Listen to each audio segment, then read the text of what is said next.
O pastor Ezequiel Souza, conhecido por seu carisma e fervor, comandava a igreja evangélica Caminho de Luz, atraindo centenas de fiéis todas as semanas. Para muitos, ele era um farol na escuridão da cidade grande, um homem de Deus que oferecia consolo em tempos difíceis. Com sua voz grave e presença magnética, pregava a salvação e prometia milagres para os aflitos. Mas as paredes do templo escondiam algo que poucos ousavam mencionar. Entre os frequentadores mais antigos, circulavam rumores sobre os bastidores do culto, confissões estranhas, rituais secretos realizados à meia-noite e uma sala trancada nos fundos da igreja, onde nem mesmo os líderes auxiliares podiam entrar. Foi então que, certo domingo, Amanda, uma jovem de 23 anos e fiel devota da igreja, desapareceu após um culto noturno. Conhecida por sua dedicação, ela ajudava em todas as atividades. Sua mãe, Dona Neuza, desesperada, buscou respostas com o pastor Ezequiel. Ele garantiu que Amanda havia saído sozinha e talvez precisasse de um tempo para refletir com Deus. A polícia foi chamada, mas encontrou poucas pistas. O último registro da jovem era uma filmagem de uma câmera de segurança da igreja, mostrando-a entrando na sala trancada minutos antes do culto terminar. Quando os oficiais voltaram para revisar o vídeo, ele havia desaparecido. O pastor Sereno alegou que era apenas um erro técnico. O detetive Samuel Monteiro, conhecido por seu ceticismo, começou a desconfiar. Algo no sorriso de Ezequiel o incomodava. Naquela mesma noite, um incêndio inexplicável destruiu a sala trancada. Entre as cinzas, a polícia encontrou marcas de mãos queimadas no teto, voltadas para baixo, como se algo estivesse tentando sair dali. Samuel guardou as fotos como evidência, mas evitou comentar com seus colegas, temendo parecer insensato. Enquanto isso, o pastor continuava pregando, insistindo que o incêndio era obra do inimigo, tentando destruir o trabalho de Deus. Mas para Dona Neuza, suas palavras soavam vazias. Ela começou a investigar por conta própria. Foi durante essa busca que encontrou um homem chamado João, um ex-membro da igreja. Ele revelou um segredo sinistro. Amanda não foi a primeira a desaparecer. Ano passado, uma moça chamada Marta sumiu. Antes dela, um rapaz. Sempre pessoas escolhidas para ajudar nos bastidores. João contou que deixou a igreja após testemunhar algo perturbador. Uma noite, enquanto fazia manutenção elétrica, ouviu vozes vindas da sala trancada. Ao espiar pela fresta da porta, viu o pastor de joelhos, sussurrando palavras incompreensíveis. Atrás dele, sombras dançavam na parede. Embora a sala estivesse completamente escura, tomada pelo medo e raiva, Dona Neuza confrontou Ezequiel ao final de um culto. Sua voz ecoou pelo templo. "Onde está minha filha?" O pastor apenas sorriu. "Sua filha está com Deus, minha irmã. Confie no plano dele." Foi então que algo mudou. Uma rajada de vento atravessou a igreja, apagando as luzes. No escuro, uma voz sussurrou: "Mentiras." Quando a luz voltou, o pastor ainda estava ali, imóvel, com um sorriso perturbador. Enquanto fiéis murmuravam e saíam apressados, Samuel, disfarçado entre os presentes, aproveitou a confusão para inspecionar a área ao redor da sala trancada. Ele notou marcas de arranhões no chão, como se algo tivesse sido arrastado até a porta. Naquela noite, Samuel conseguiu autorização para investigar a sala. Entre as cinzas, encontrou restos de cera, manchas escuras e um pequeno diário. As primeiras páginas continham anotações religiosas, mas as últimas mostravam desenhos de figuras encapuzadas e uma frase escrita com mãos trêmulas: "Ele não é um homem de Deus." Na mesma noite, Dona Neuza recebeu João em sua casa. Ele revelara um boato inquietante. Amanda fora vista saindo da igreja em direção a uma construção abandonada, acompanhada por uma figura alta e magra. Mas não era o pastor.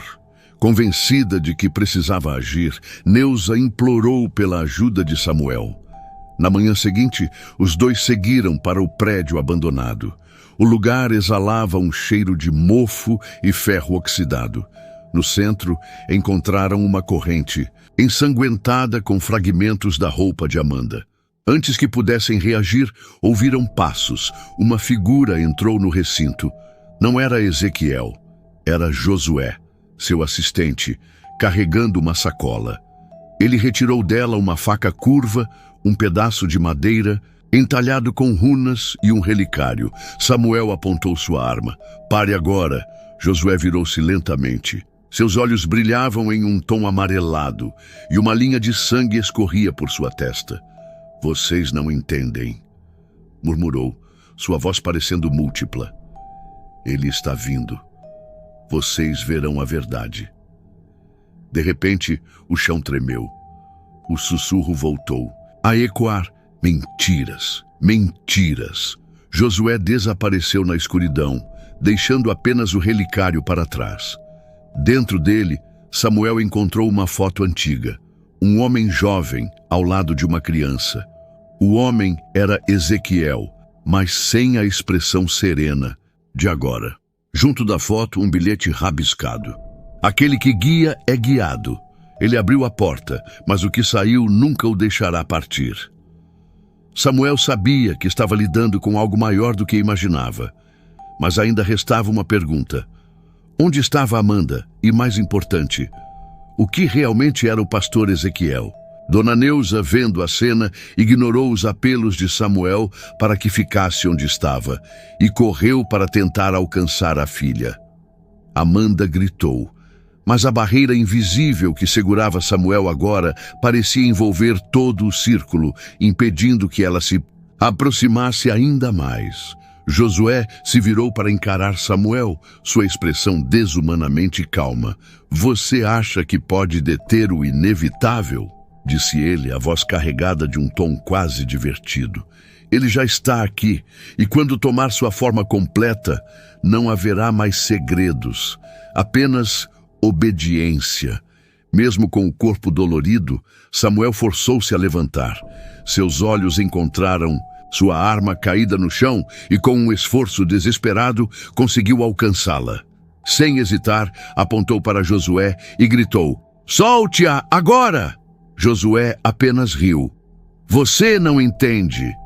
Eu sou apenas o instrumento. Ele é o maestro." Antes que Samuel pudesse atirar, a sombra cresceu ainda mais, preenchendo o espaço com uma escuridão quase sólida. Então, uma voz profunda, carregada de ódio e poder, reverberou por todo o edifício. "Ela é minha." Dona Neusa caiu de joelhos, segurando seu crucifixo com toda a força que tinha. Com lágrimas nos olhos, começou a rezar em voz alta as palavras, saindo entrecortadas pelo desespero.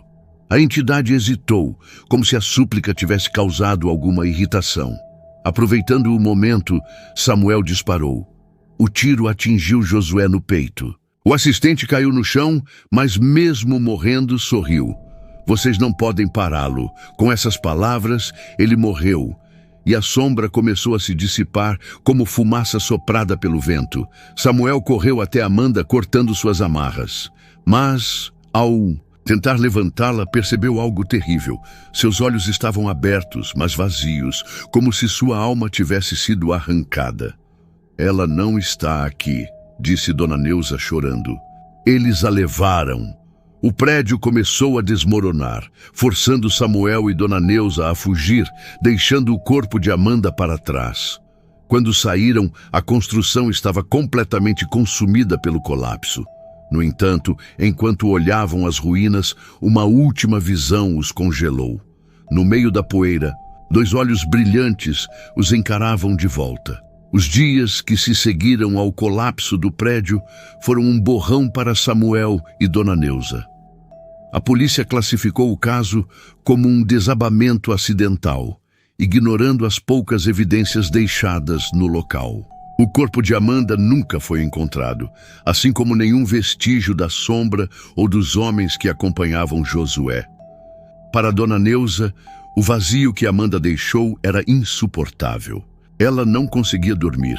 Cada vez que fechava os olhos, via sua filha estendendo os braços para ela, pedindo ajuda de um lugar distante e escuro.